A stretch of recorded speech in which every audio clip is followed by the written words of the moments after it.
propósito de comprendernos realmente. Es claro que ustedes están aquí presentes para escucharme y yo estoy aquí para hablarles. Pero es necesario que entre nosotros haya una verdadera comunión de almas, que nos propongamos inquirir por sí mismos, indagar,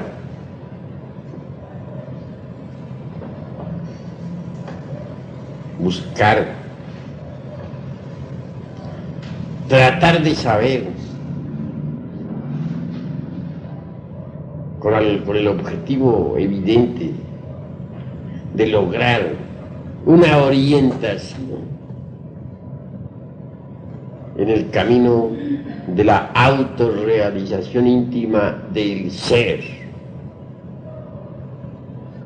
Saber escuchar es muy difícil, saber hablar es más fácil. Sucede que cuando se escucha, se necesita estar abierto a lo nuevo, con mente espontánea, libre de preconceptos, de prejuicios, etc.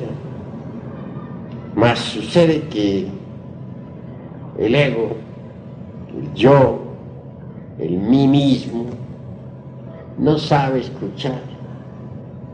Todo lo traduce a sus prejuicios.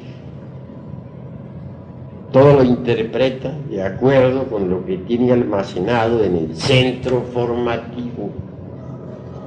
¿Cuál es el centro formativo? La memoria. ¿Por qué se le llama centro formativo? Intelectual de los conceptos.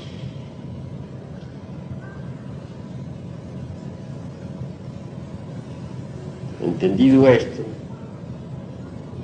sí hace urgente aprender a escuchar con mente nueva, no, repito, con lo que se tiene almacenado en la memoria. Después de este preámbulo,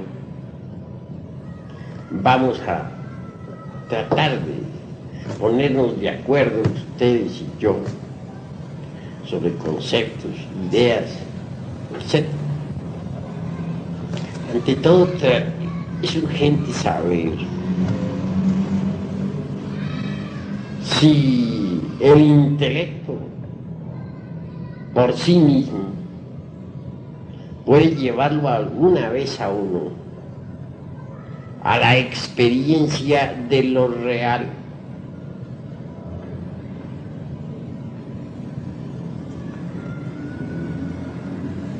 Existen brillantes intelectos, eso no lo podemos negar,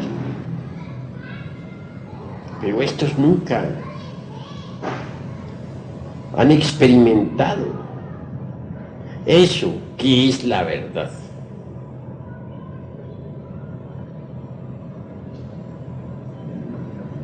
Ante todo, no está de más saber que existen tres mentes en nosotros. A la primera podríamos denominarla mente sensual,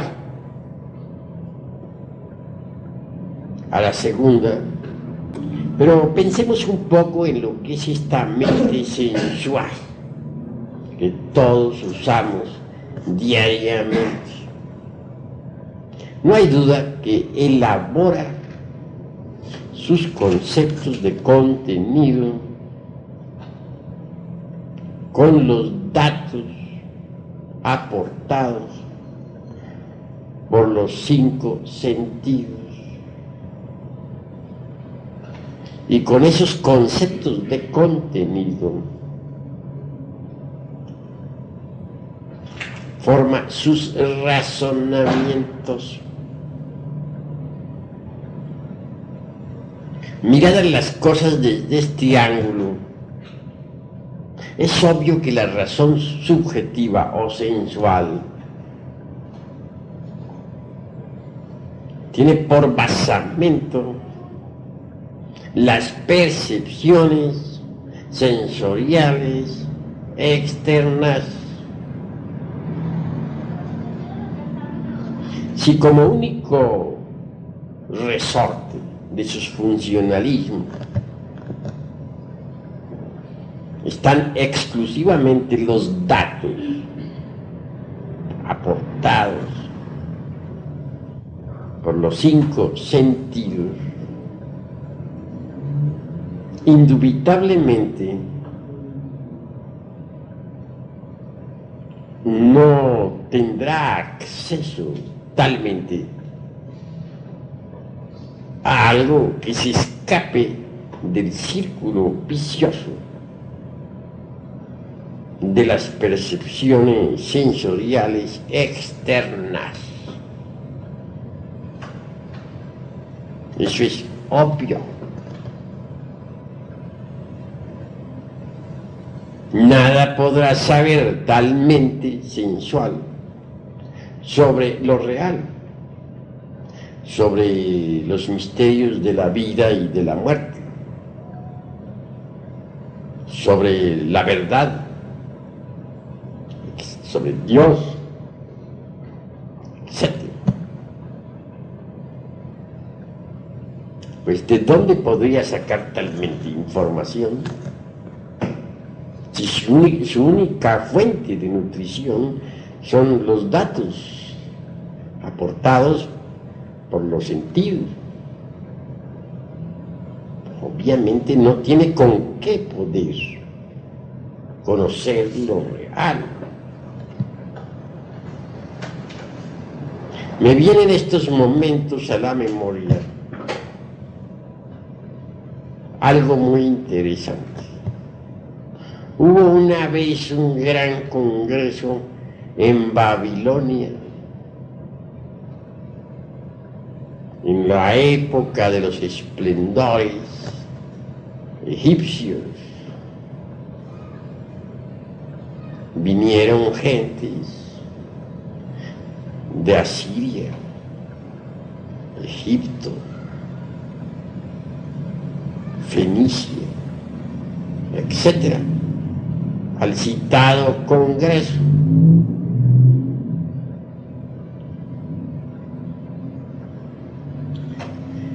Es claro que el tema resultaba inquietante.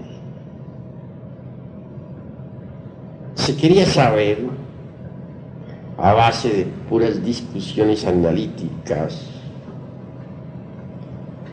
si el ser humano tenía o no alma.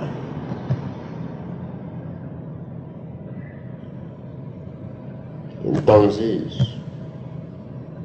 obviamente ya los 5 sentidos ya habían degenerado demasiado.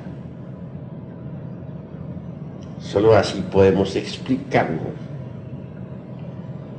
que las gentes escogieran ese tema como motivo de todo un congreso. En otros tiempos un congreso así hubiera resultado ridículo. Nunca se le hubiera ocurrido a los lemures celebrar un congreso de este tipo. La gente del continente Mu le bastaba salirse del cuerpo y saber si tenía o no tenía alma. Lo hacían con una facilidad sorprendente.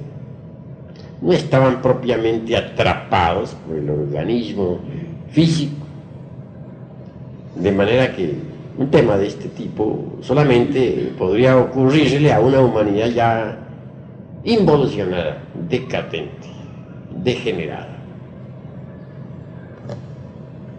Lo cierto fue que, tanto a favor como en contra de la cuestión alma, hubieron muchas discusiones. Al fin subió a la tribuna de la elocuencia un gran sabio, asirio. Ese hombre se había cultivado en Egipto, había estudiado pues en los misterios y habló con voz muy fuerte diciendo: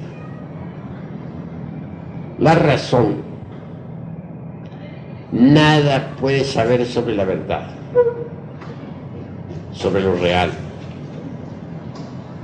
sobre el alma, sobre lo inmortal.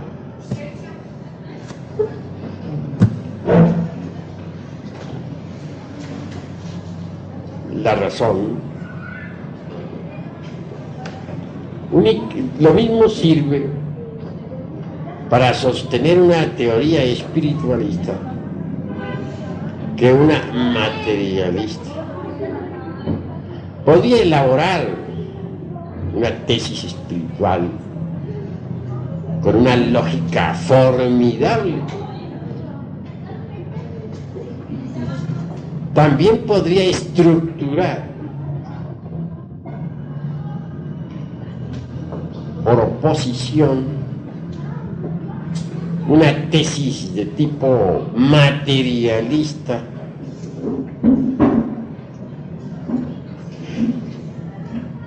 con una lógica de tipo similar, de manera pues que la razón subjetiva, sensualista, nutrida con los datos aportados por los 5 sentidos, da para todo. Puede fabricar cualquier tesis de tipo espiritualista o de tipo materialista. Entonces, no es algo en que se pueda confiar. Existe un sentido diferente, que es el sentido instintivo de la percepción de las verdades cósmicas. Es una facultad del ser. Pero la razón subjetiva por sí misma no puede verdaderamente darnos ningún dato sobre la verdad, sobre lo real. Nada puede saber la razón sensualista sobre los misterios de la vida y de la muerte. Así habló aquel sabio. Y dijo aún más: ustedes me conocen. Tengo prestigio entre ustedes. Saben muy bien que vengo de Egipto. No ignoran que mi vida ha sido de estudio. Y mi mente sensualista no podría aportar datos sobre lo real. Así habló aquel hombre. Y concluyó diciéndole: ustedes no pueden saber con su racionalismo nada sobre la verdad, sobre el alma o sobre el espíritu, porque la mente racionalista no puede saber nada de esas cosas. Bueno, habló aquel hombre con mucha elocuencia y luego se retiró. Se apartó definitivamente de todo escolasticismo. Prefirió dejar a un lado el racionalismo subjetivista y permitir o desarrollar en sí mismo, mejor dijera, aquella facultad del ser ya citada por mí, que se conoce como percepción instintiva de las verdades cósmicas, facultad que otrora tenía la humanidad en general, pero que se atrofió conforme el yo psicológico, el mí mismo o el sí mismo, se fue desarrollando. Aquel sabio asirio, educado en Egipto, dicen que apartado de toda escuela, se fue pues a cultivar la tierra y a confiar exclusivamente en esa prodigiosa facultad del ser conocida como percepción instintiva de las verdades cósmicas. Pero vamos aún un poco más lejos. Hay una mente diferente a la mente sensual. Quiero referirme en forma enfática a la mente intermedia.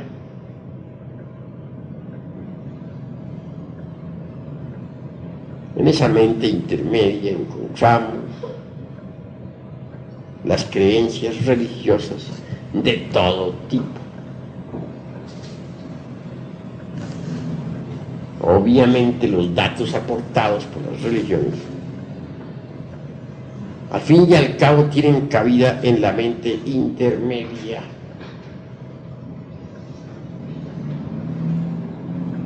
Y por último existe la mente interior.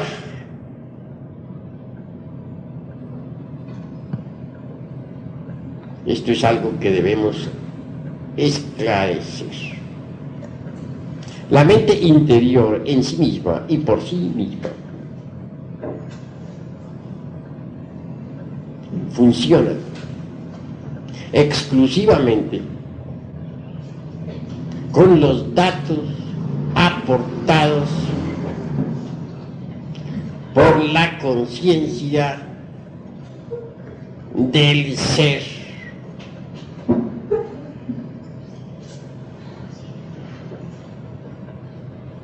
La mente interior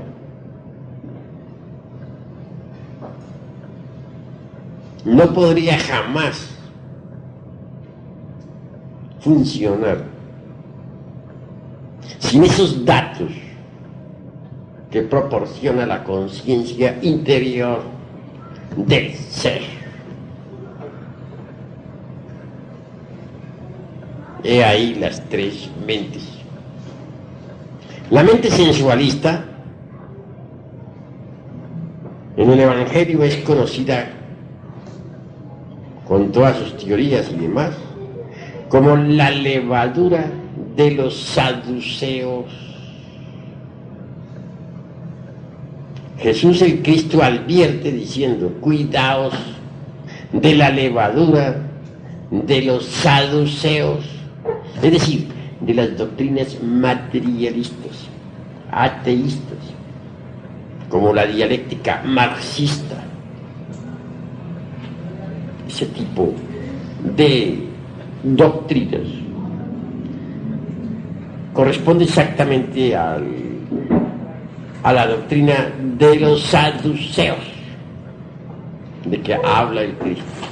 Mas también advierte el Señor de perfección sobre la doctrina de los fariseos.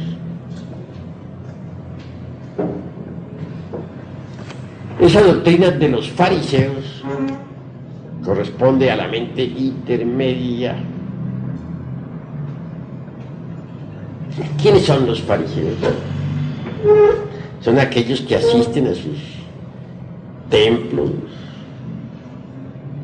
o a sus escuelas o religiones o sectas, etc., para que todos los vean. escuchan la palabra, pero no la hacen dentro de sí mismos. Son como el hombre que se mira en un espejo y da la espalda y se va. Únicamente asisten para que otros los vean. Pero nunca trabajan sobre sí mismos. Y eso es gravísimo. Tales gentes se contentan con las meras creencias. No les interesa la transformación íntima.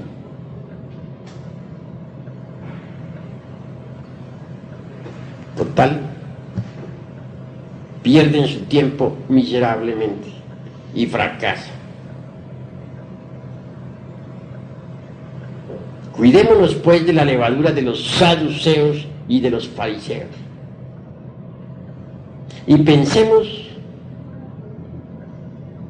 en abrir la mente interior.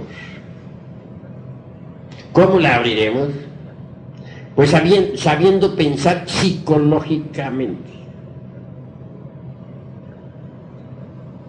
Ustedes aquí reciben clases para el pensar psicológico.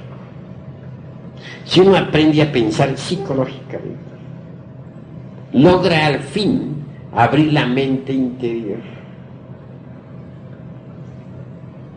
La mente interior, repito, funciona con los datos de la conciencia superlativa del ser.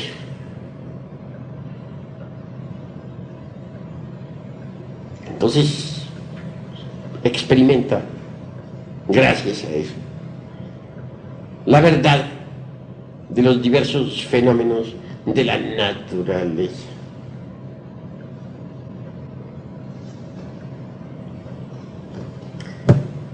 Con la mente interior abierta, podemos nosotros hablar, por ejemplo, sobre la ley del karma. Ya no por lo que otros digan o dejen de decir, sino por experiencia directa. También con la mente interior abierta. Quedamos suficientemente preparados para hablar sobre la reencarnación o sobre la ley del eterno retorno de todas las cosas, o sobre la ley de la transmigración de las almas, etc. Pero repito, ya no basados en lo que leímos o en lo que escuchamos de algunos autores, sino en lo que por sí mismos experimentemos en forma real, directa. Eso es obvio. Don Emmanuel Kant, el filósofo de Königsberg, hace pues una distinción clara entre la crítica de la razón práctica y la crítica de la razón pura. No hay duda de que la razón subjetiva, racionalista, jamás podría aportarnos nada que no perteneciese al mundo de los 5 sentidos.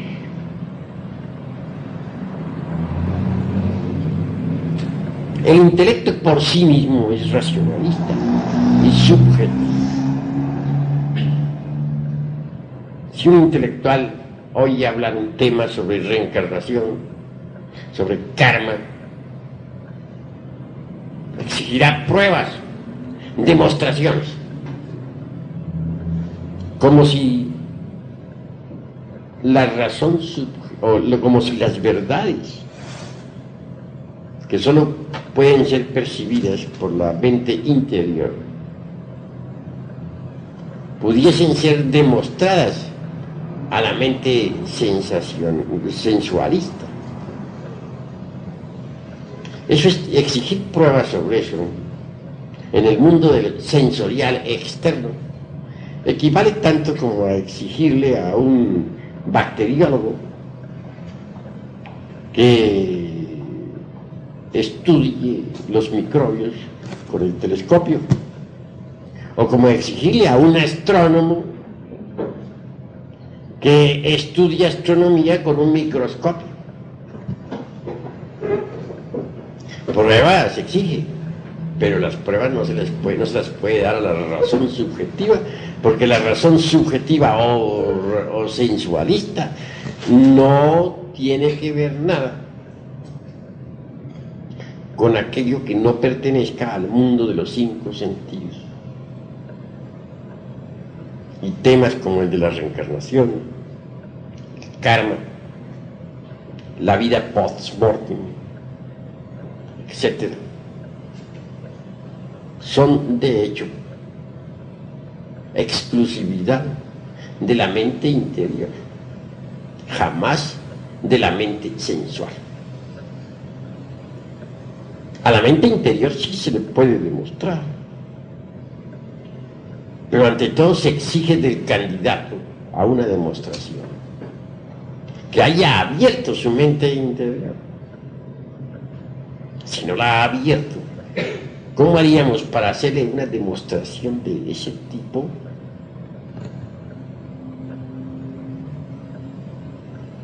Obviamente aquello sería imposible, ¿verdad?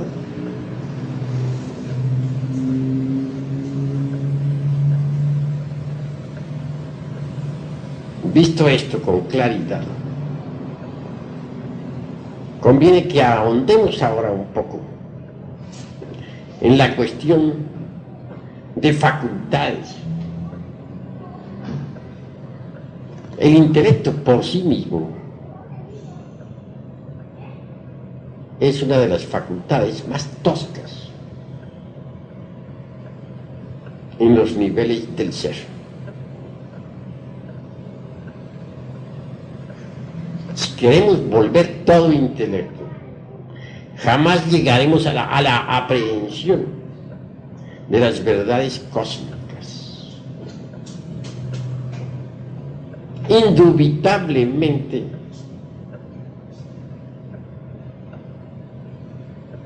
existe,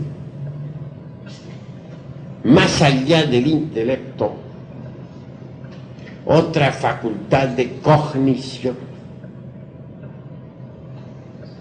Quiero referirme esta vez en forma enfática a la imaginación.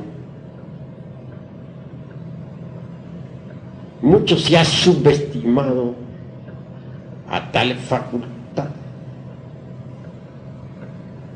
Algunos hasta la denominan despectivamente con el título de la loca de la casa. Título injusto, porque si no fuera por la imaginación, no tendríamos esta grabadora, no existiría el automóvil, no existiría el ferrocarril, etc. El sabio que quiere hacer un invento deberá primero imaginárselo, luego plasmar su invento en el papel. El arquitecto que quiere hacer una casa tendrá primero que imaginarla y después la podrá trazar en el plano, de manera que la imaginación ha permitido crear todo invento. No es pues algo despreciable.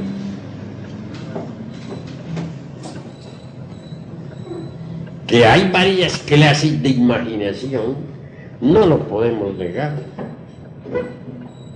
La primera podríamos denominarla nosotros imaginación mecánica. Tal tipo de imaginación es la mismísima fantasía. Obviamente ella está constituida con los desechos de la memoria. No sirve y es hasta perjudicial. Mas existe en verdad otro tipo de imaginación.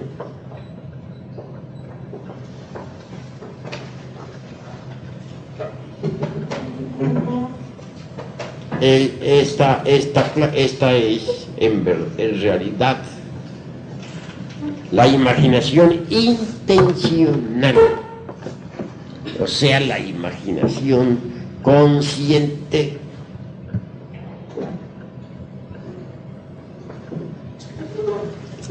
Obviamente, la misma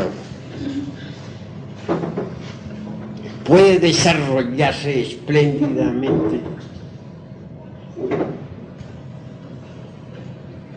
y darnos acceso al ultra de todas las cosas. La naturaleza misma posee imaginación. Eso es obvio.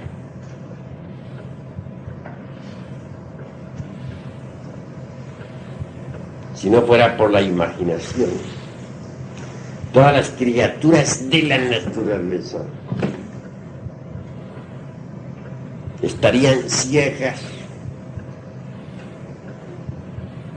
Mas gracias a esa poderosa facultad existe la percepción. Se forman las imágenes en el centro perceptivo del cerebro, o centro perceptivo de las sensaciones. Y así podemos percibir la imaginación creadora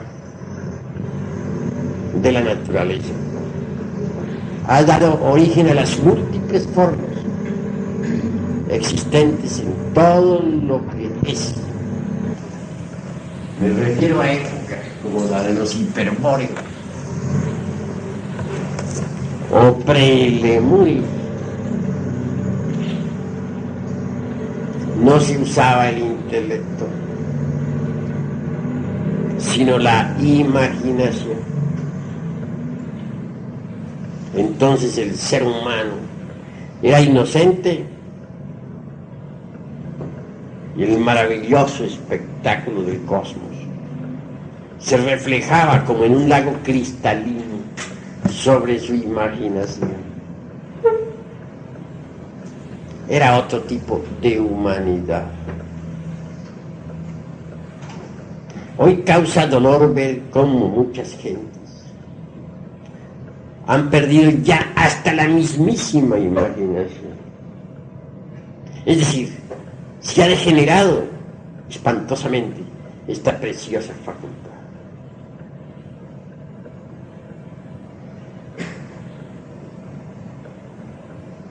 Es posible desarrollar la imaginación. Esto nos llevaría más allá de la mente sensual. Esto nos enseñaría a nosotros a pensar psicológicamente. Ya dijimos y repetimos que solo el pensar psicológico puede abrirnos las puertas de la mente interior.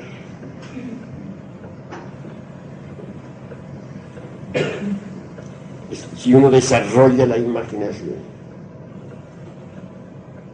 puede aprender a pensar psicológicamente. Imaginación, inspiración, intuición son los tres caminos obligatorios de la iniciación. Mas si nos quedamos nosotros embotellados exclusivamente en los funcionalismos gnósticos sensoriales del aparato intelectual, no será posible en modo alguno subir por los escalones de la imaginación, de la inspiración y de la intuición. No quiero decirles a ustedes que el intelecto no sirva. Lejos estoy de hacer tamaña afirmación. Lo que estoy es aclarando conceptos. Toda facultad dentro de su órbita es útil. Fuera de su órbita es inútil. Un planeta cualquiera es útil dentro de su órbita.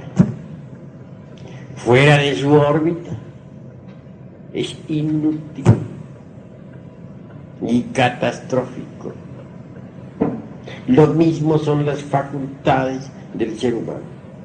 Tienen su órbita. Querer sacar a la razón de su órbita, a la razón sensualista, es absurdo.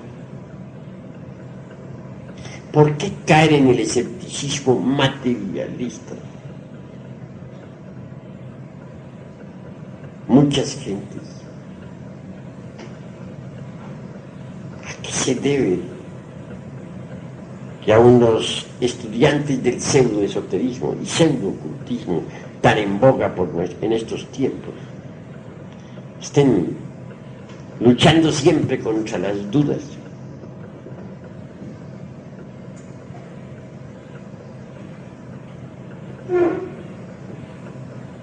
¿Por qué muchos andan mariposeando de escuela en escuela y al fin llegan a la vejez sin haber realizado nada?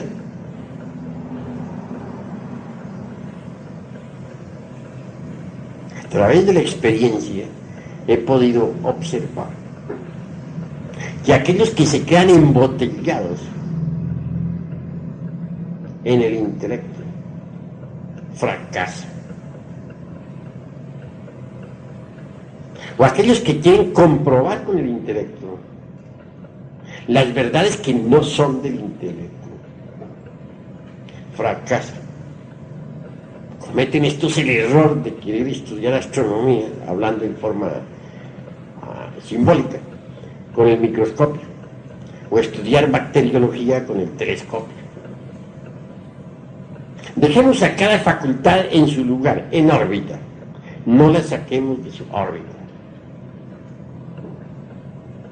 Necesitamos pensar psicológicamente.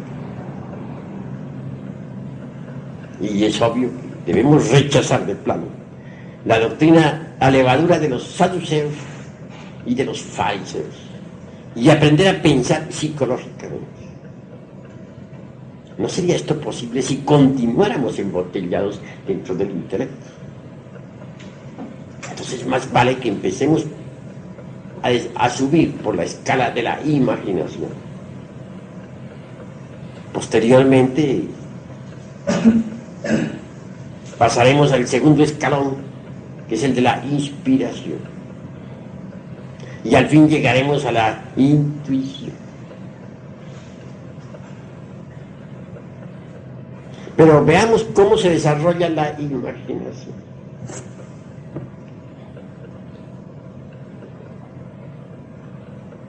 Se puede empezar con un ejercicio sencillo.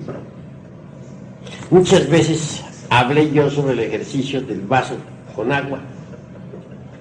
Un ejercicio fácil. Si uno pone un vaso con agua a esta distancia, si en el fondo del vaso deposita un espejito, si añade al agua azogue, algunas gotas, y si luego se concentra uno en el centro mismo del vaso y en todo el centro, es decir, sobre el agua, en forma tal que la vista atraviese el cristal. Pues obviamente tendrá un ejercicio espléndido para el desarrollo de la imaginación. Tratará de ver en esa agua la luz astral. Sí, hará un gran esfuerzo por verla. En principio no verá nada, eso es obvio. Después de algún tiempo de ejercicios, verá el agua de colores. Comienza a percibir la luz astral. Aquel sentido de autoobservación psicológica entra en actividad. Y mucho más tarde, si pasa un carro por la calle, por ejemplo, verá en el agua una cinta de luz. Y verá el carro caminando por esa cinta de luz. Esto indica que ya comienza a percibir con la facultad trascendental de la imaginación. Por último, llegará el día en que ya no necesitará para nada del vaso con agua para ver, sino que verá el aire de distintos colores, verá el aura de las gentes. Bien sabemos que cada persona carga un aura de luz a su alrededor. Esa aura tiene diversos colores. El escéptico lleva siempre una aura de color verde, verde brillante. El devoto lleva una aura de color azul. El amarillo revela mucho intelecto. El verde sucio, escepticismo. El gris, tristeza. El gris plomo, mucho egoísmo. El negro representa el odio. El rojo sucio, la lujuria, la fornicación. El rojo brillante, centelleante, la ira, etc. Obviamente, para llegar a ver así la aura de las gentes, pues hay que trabajar mucho. Con este ejercicio habrá que trabajar por lo menos 3 años, 10 minutos diarios, sin dejar un solo día de trabajo. Obviamente, si tiene esa firmeza como para practicar ese ejercicio 10 minutos diarios, pues llega el momento en que tiene que desenvolverse en la facultad de la imaginación o clarividencia, que es otro término que le pondríamos al de la imaginación.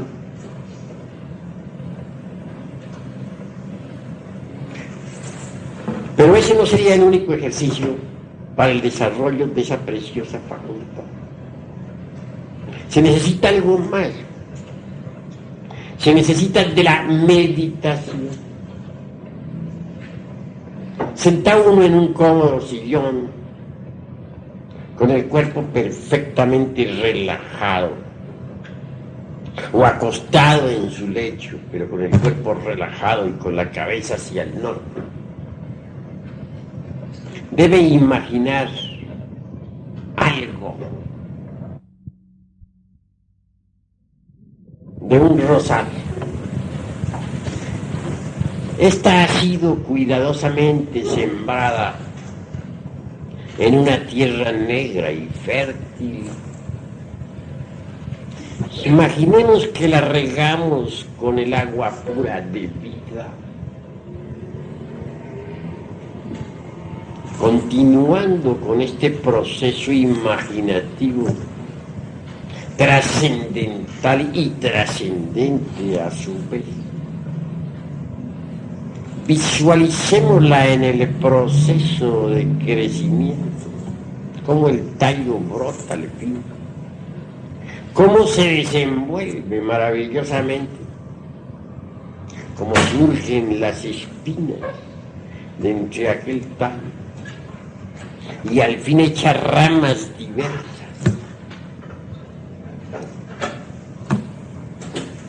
Imaginemos cómo a su vez aquellas ramas se cubren de hojas hasta que al fin aparece un capullo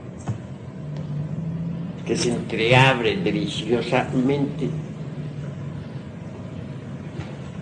y es la rosa. En estado de manteiga, como dijeran los iniciados de Eleusis, hablando a lo griego y tal vez hasta a lo órfico, diríamos que conviene hasta sentir en sí mismos el aroma delicio. Se escapa de entre los pétalos rojos o blancos de la preciosa rosa.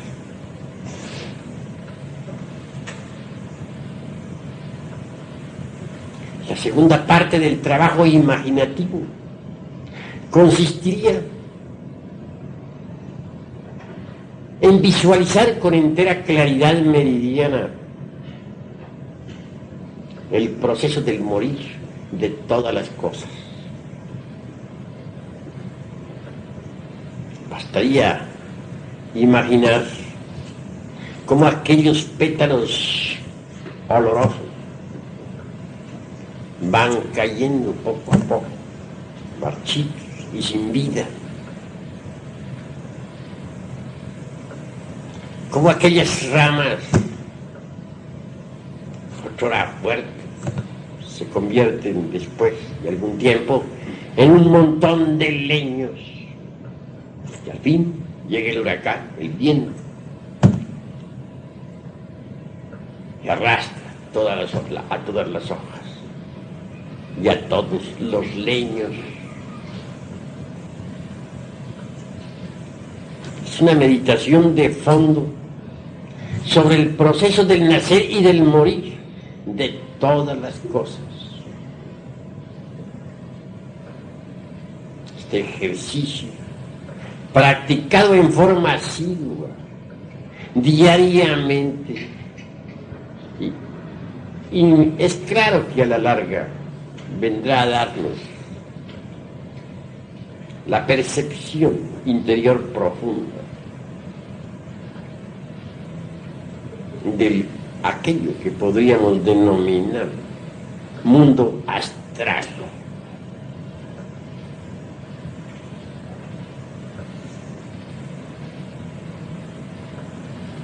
Ante todo, es bueno advertir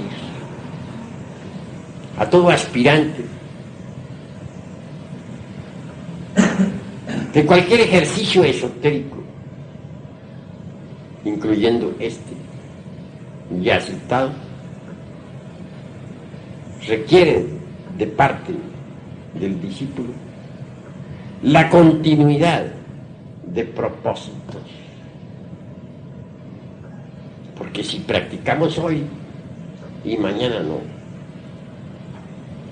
cometemos un gravísimo error. Solo habiendo de verdad aplicación en el trabajo esotérico, es posible el desenvolvimiento de esa facultad preciosa de la imaginación. Una vez que durante la meditación surja en nuestra imaginación algo nuevo, algo distinto a la rosa, es señal evidente de que ya estamos progresando. En principio las imágenes carecen de colorido, pero conforme trabajamos, ellas se van revistiendo de múltiples encantos y colores. Así progresaremos en el desarrollo interior profundo.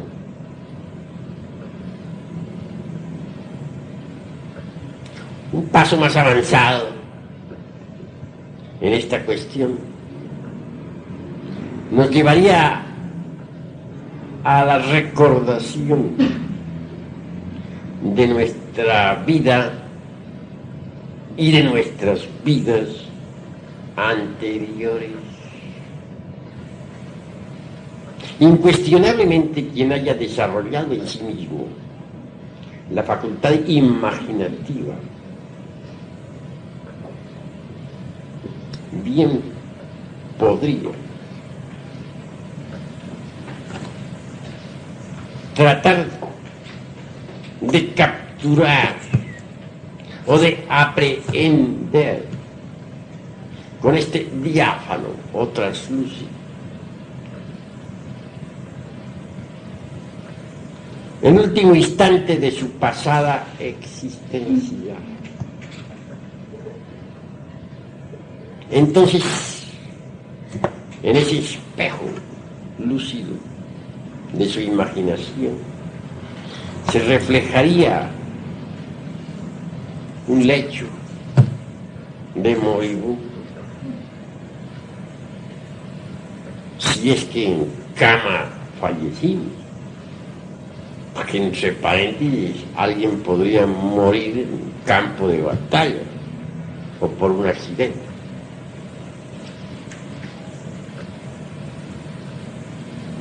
Sería interesante ver a sus seres queridos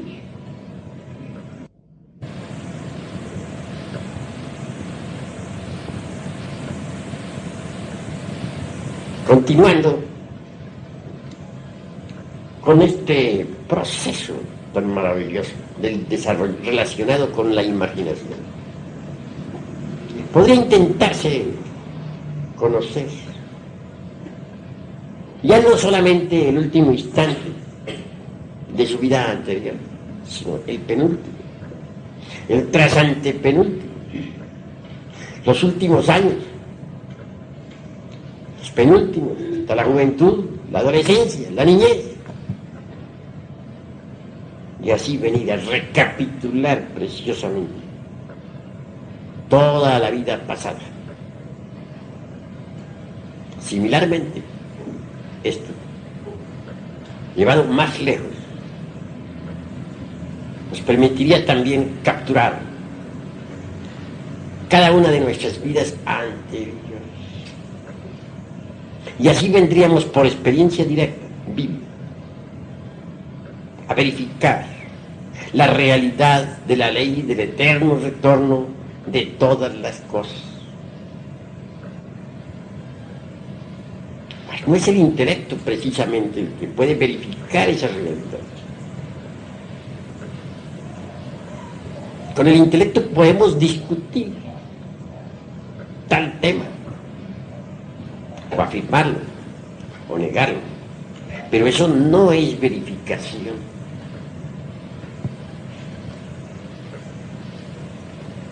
Así pues, los invito a ustedes a la comprensión.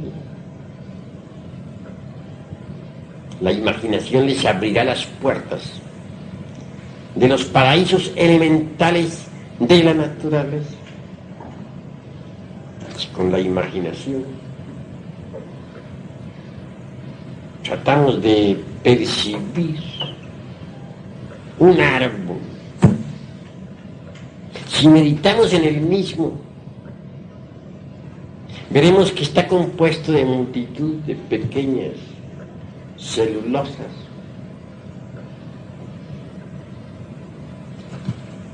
percibiremos su fisiología, sus raíces, sus frutos, mas también lograremos ahondar un poco más y ver directamente la vida íntima del árbol. No hay duda de que éste posee eso que podríamos denominar esencia o alma. Cuando uno en estado de mantilla o llama o éxtasis o arrobamiento percibe la conciencia de un vegetal, descubre con claridad perfecta, que esta es ciertamente una criatura elemental, una criatura que tiene vida, no perceptible para los 5 sentidos, no perceptible para la capacidad intelectiva,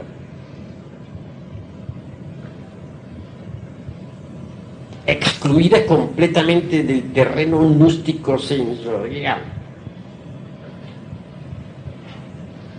mas sí perfectamente perceptible para el translúcido.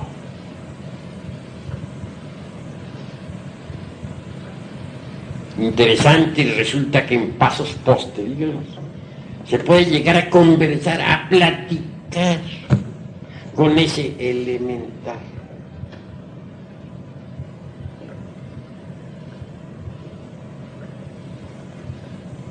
Obviamente la cuarta vertical posee sorpresas insólitas. Indubitablemente el Edén de que nos habla la Biblia es la misma cuarta dimensión de la naturaleza. El paraíso terrenal es la cuarta coordenada. Los campos elíseos, la tierra prometida, donde los ríos de agua pura de vida manan leche y miel, es precisamente la cuarta dimensión de nuestro planeta Tierra. La imaginación creadora es translúcido, el espejo mirífico del alma, bien desarrollado con eficiencia idónea, mediante reglas esotéricas exactas. Indubitablemente nos permite la verificación exacta, la verificación de lo que aquí estoy afirmando en forma enfática.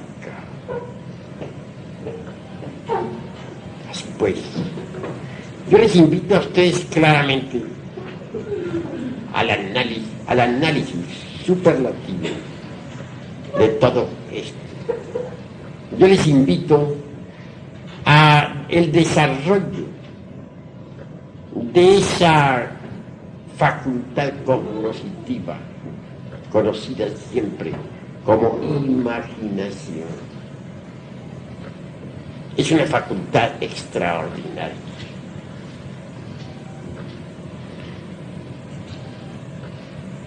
En la cuarta vertical descubrimos templos extraordinarios. Y es que la vida elemental está clasificada por el logos.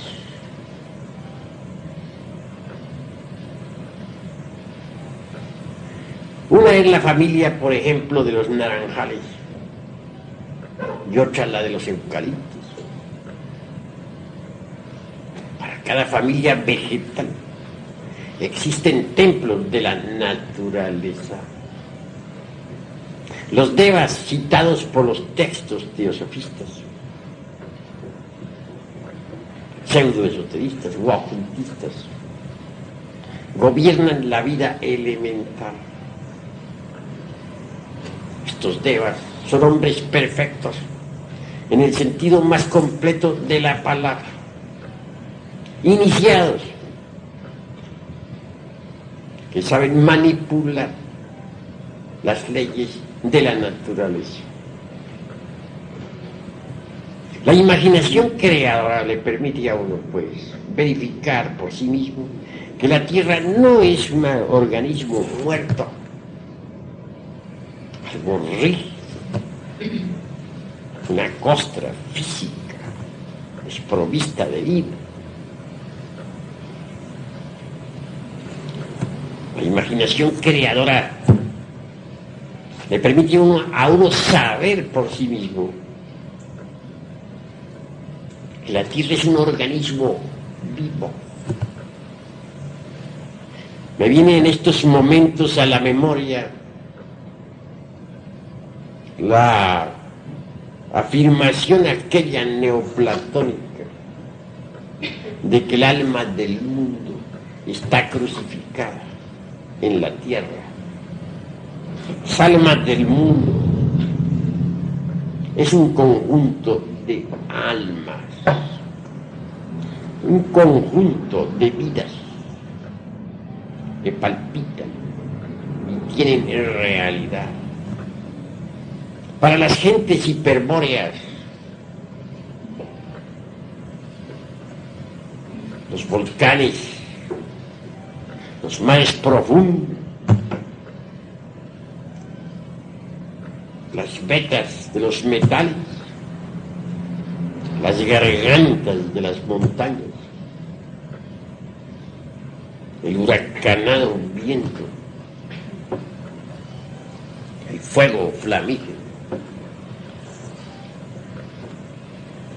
las fieras rugientes o las aves, no eran sino el cuerpo de los dioses. No veían aquellos hiperbóreos en la tierra algo muerto. Para ellos el mundo era algo vivo, un organismo que tenía vida y la tenía en abundancia. Entonces se parlaba en el orto purísimo de la divina lengua, que como un río de oro corre bajo la selva espesa del sol.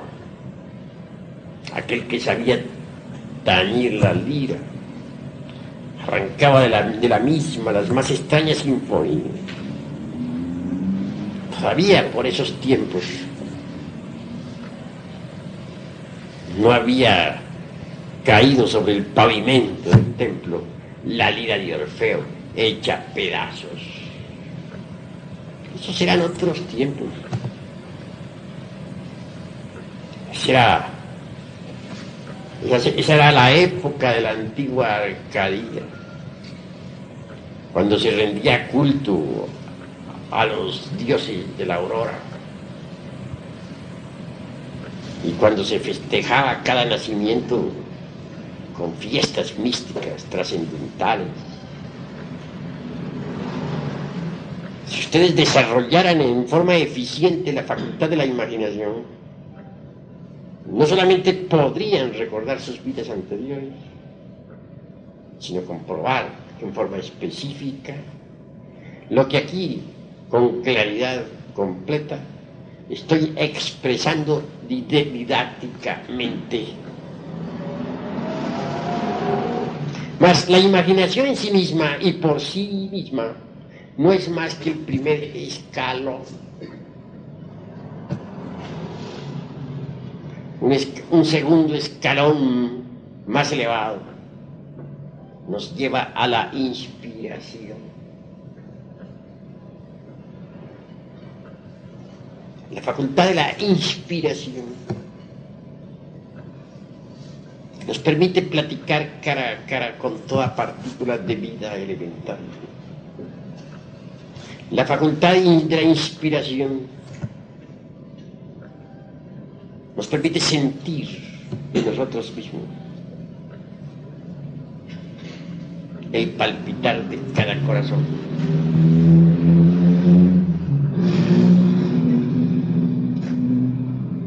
Imaginemos por un momento nuevamente el ejercicio del rosario. Si después de todo, si concluido el meditar en el nacer y en el morir del mismo, desaparecieron los leños y los pétalos de la flor, queremos saber algo más, necesitamos de la inspiración. Ha nacido la planta, ha dado frutos, ha muerto, y después de todo, ¿qué? Entonces necesitamos de la inspiración para saber qué, cuál es el significado de ese nacer y de ese morir de todas las cosas. La facultad de la inspiración es todavía más trascendental y necesita un gasto de energía mayor. Se trata de dejar a un lado el símbolo sobre el cual hemos meditado. Se trata de capturar su significado interior. En esto se necesita de la facultad de la emoción, del centro emocional. El centro emocional viene pues a valorizar el trabajo esotérico de la meditación. El centro emocional nos permite sentirnos inspirados. Y luego, inspirados, conoceremos el significado del nacer y del morir de todas las cosas. Con la imaginación podríamos verificar la realidad de la existencia anterior. Con la inspiración podríamos capturar el significado de tal existencia, su motivo, su causa, su porqué. La inspiración, pues, está un paso más allá de la facultad de la imaginación creadora. Con la imaginación podemos verificar la realidad de la cuarta vertical. Pero la inspiración nos permitirá capturar su honda significación.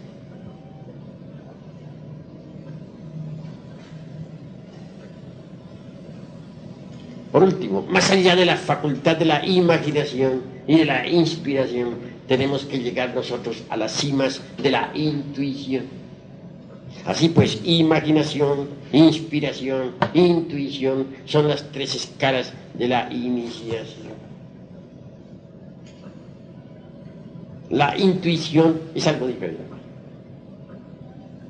Volvamos al rosal de nuestro ejemplo. Indubitablemente, con el proceso de la imaginación durante el ejercicio esotérico, trascendental y trascendente, hemos visto los procesos, hemos visto cómo creció el rosal, cómo dio frutos y por último cómo murió, se convirtió en un montón de leños. La inspiración nos permitirá conocer el significado de todo eso. Pero la intuición nos llevará a la realidad espiritual de eso. Entonces penetraremos con esa preciosa facultad superlativa en un mundo exquisitamente espiritual. Nos encontraremos cara a cara, no solo con el elemental visto con la imaginación, el elemental del rosal,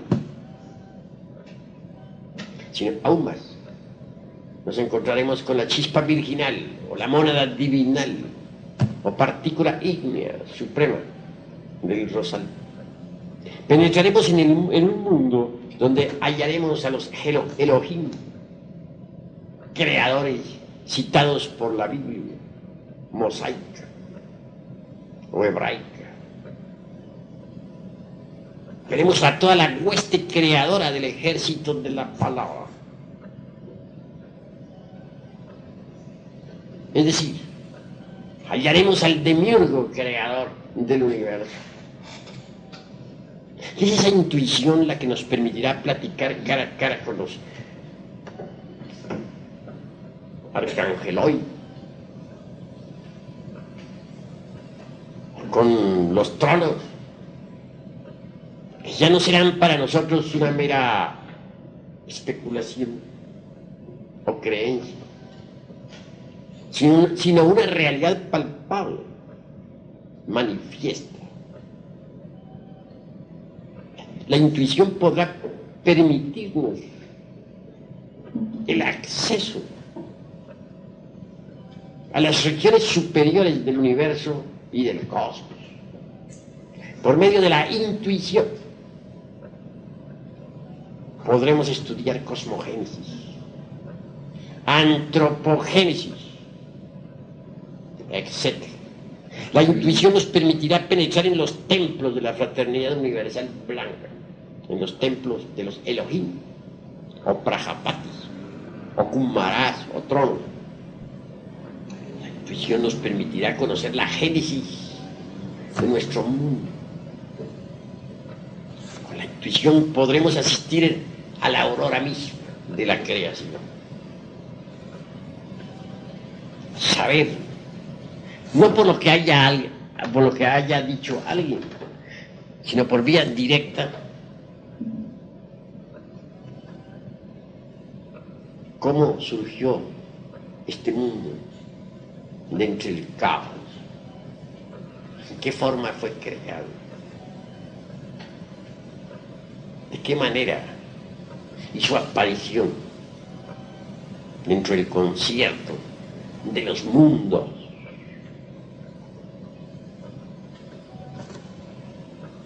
La intuición, pues,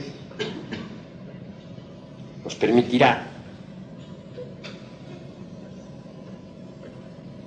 saber ya, en forma específica y directa, lo que no saben los brillantes intelectos de la época.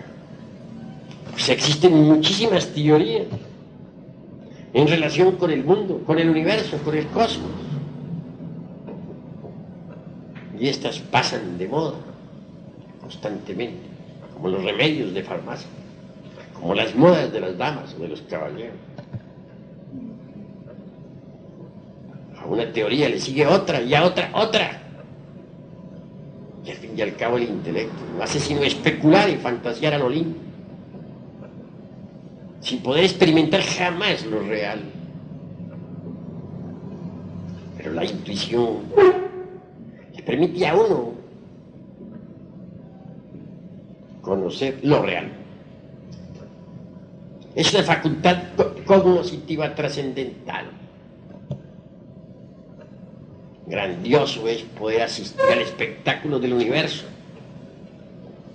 sentirse uno por un momento aparte de la creación, mirar el mundo como si este fuese un teatro y uno un espectador. Evidenciar como un cometa sale del caos, como surge, pues, del no ser, que es el real ser, cualquier unidad cósmica, etc. Es la intuición la que le permite a uno saber que la Tierra existe por el karma de los dioses, y que si no, no existiría. Es la intuición la que le permite a uno verificar el crudo realismo de tal karma. Ciertamente,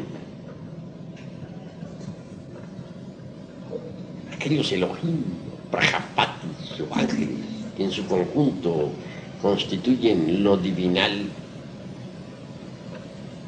actuaron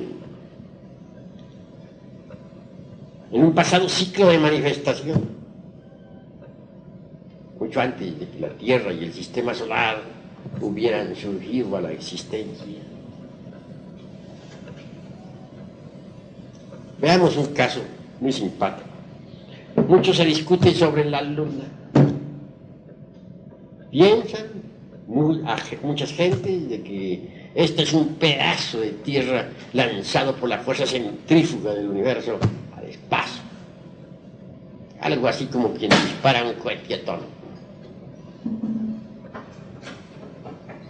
Mas la intuición le permite a uno verificar las cosas en forma completamente diferente. La intuición le permite a uno saber que la luna es muchísimo más antigua que la Tierra. Por algo es que nuestros antepasados de Anáhuac decían la abuela luna. Ella es obviamente nuestra abuela. Ella es la madre de la Tierra y la Tierra es la madre de nosotros, total es nuestra abuela. Conceptos sabios de Anáhuac.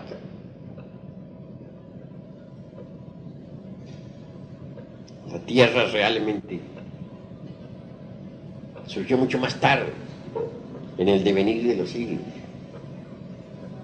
La Luna fue un mundo rico en el pasado. Tuvo vida mineral, vegetal, animal, humana. Mares profundos, volcanes que hicieron erupción, etc. Los mismos científicos actuales han tenido que rendirse ante la evidencia concreta de que la Luna es más antigua que la Tierra. Aquellos iniciados que cometieron el error de afirmar que la Luna fue un pedazo desprendido de la Tierra, ahora quedaron mal cuando se verificó con aparatos especiales, mediante el estudio de los guijarros traídos de la Luna, que esta es más antigua que la Tierra. Y así es. Tuvo humanidad, tuvo vida vegetal, fue un mundo rico. Pero ¿por qué se convirtió así en luna? La intuición le permite a uno saber que todo lo que nace tiene que morir. Y que todo el mundo del espacio estrellado a la larga se convierte en una nueva luna. Esta tierra que nosotros habitamos un día envejecerá y morirá y se convertirá en una nueva luna. Y hay lunas tan pesadas como por ejemplo la que gira alrededor del Sol Sirio, que tiene una densidad 5000 veces más grave que la del plomo. Así pues, volviéndolo de nuestra luna, diremos que es la madre de la Tierra. ¿Pero por qué hago tan tamaña afirmación? Por medio de la intuición vemos cómo después de que aquella vieja luna, nuestra abuela, murió, el anima mundi lunar, crucificado en aquel satélite, se sumergió entre el seno del eterno Padre cósmico como el absoluto. Cuando llegó una nueva época de manifestación, después de un largo intervalo, cuando llegó, dijéramos, un nuevo gran día de actividad, esa madre luna, esa anima mundi, reconstruyó un nuevo cuerpo, se reencarnó, formó su nuevo cuerpo, que es esta tierra. Todas las criaturas que otrora existieran en la luna murieron, pero los gérmenes de la misma, los gérmenes de toda vida vegetal o animal o humano, no murieron. Esos gérmenes proyectados por los rayos cósmicos quedaron depositados aquí en este nuevo planeta. Hasta los gérmenes de nuestros mismos cuerpos. Por tal motivo somos hijos de la luna. Ella es la madre de todos los vivientes. Y ella es la madre de la tierra. Cuando uno hace una afirmación de estas, ante un grupo de gentes instruidas, ante los eruditos del intelecto, ante aquellos que están acostumbrados a jugar malabares con la mente, ante los fanáticos de los silogismos y de los prosilogismos y de los esilogismos, del racionalismo subjetivista, pues obviamente se expone a la burla, al sarcasmo, a la ironía, a la befa, a la sátira, porque esto no puede ser admitido jamás por el racionalismo subjetivista del intelecto. Esto que estoy diciendo solamente puede ser asequible a la intuición. Si ustedes quieren algún día llegar de verdad a la iluminación, a la percepción de lo real, al conocimiento completo de los misterios de la vida y de la muerte, necesitarán subir incuestionablemente por la gradería maravillosa de la imaginación, de la inspiración y de la intuición. El mero racionalismo jamás podría llevarlos a ustedes a estas experiencias íntimas profundas. No, en modo alguno nos pronunciaríamos nosotros contra el intelecto. Lo que queremos es especificar funciones, y eso no es un delito. Indubitablemente el intelecto es útil dentro de su órbita. Fuera de órbita, repito lo que ya dije al empezar esta plática, que resulta inútil. Pero si nosotros nos fanatizamos con el intelecto y de plano nos negamos a querer subir por los escalones de la imaginación, jamás llegaríamos indubitablemente a pensar psicológicamente.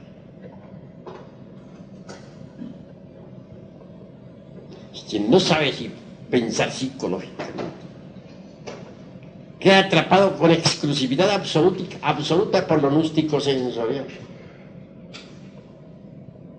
Y hasta puede convertirse, de hecho, en un fanático de la dialéctica marxista.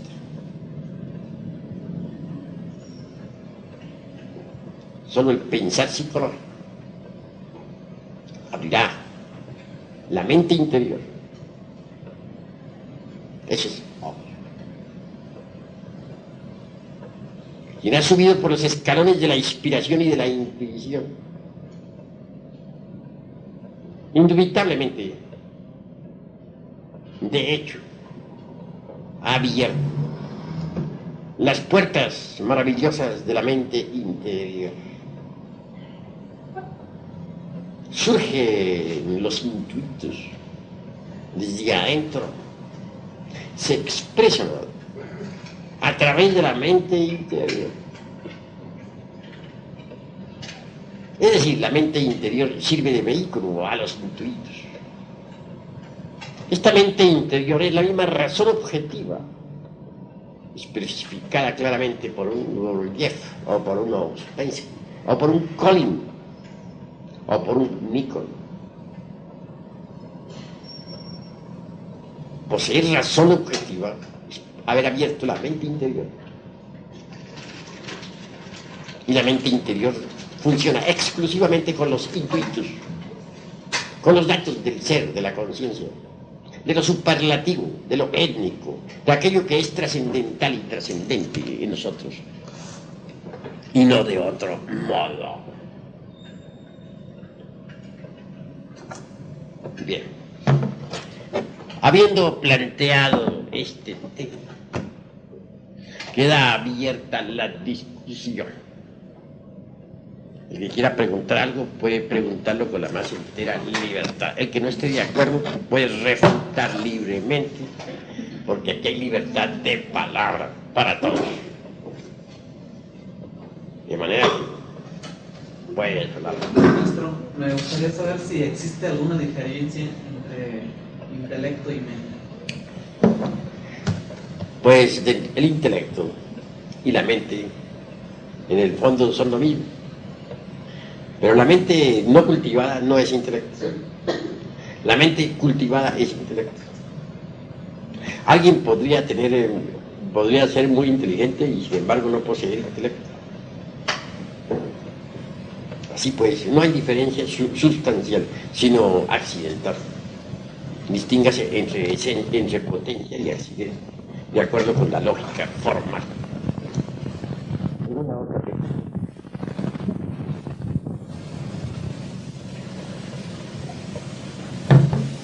A ver, todos tienen, no teman, pregunten, para que vayamos nosotros aclarando puntos. A ver, toma la palabra ya. No sé, yo quisiera saber qué es la transmutación de las almas. Bueno, con mucho gusto, pero nos hemos salido del temario. Bueno, es que lo mencionó desde el principio. Bueno, la transmigración de las almas o la famosa mentepsicosis de Pitágoras. Precisamente en este momento en que tú haces esa pregunta, me viene a la memoria un caso interesante. Algún día por esas calles de Atenas ladró un perro. Y no solamente ladró, sino chilló también. Y aulló. Bueno, lo cierto fue que Pitágoras andaba por ahí junto con sus discípulos.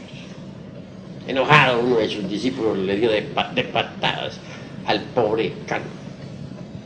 Entonces el sabio les reprendió, diciendo: no golpees a ese animal, porque en él he reconocido el alma de un amigo mío que murió hace tantos años. Algo insólito, diría, ¿verdad? Y merece que se explique todo eso. Krishna enseñaba la doctrina de la transmigración de las almas. Es lo mismo que la metempsicosis de Pitágoras. Vale la pena explicarlo, y explicarlo de verdad. Sucede que todo ser humano, o todo humanoide, para hablar más claro, posee en sí mismo eso que podríamos denominar ego animal.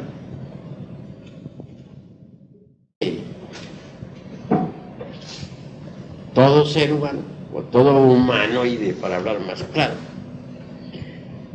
posee en sí mismo eso que podríamos denominar ego animal.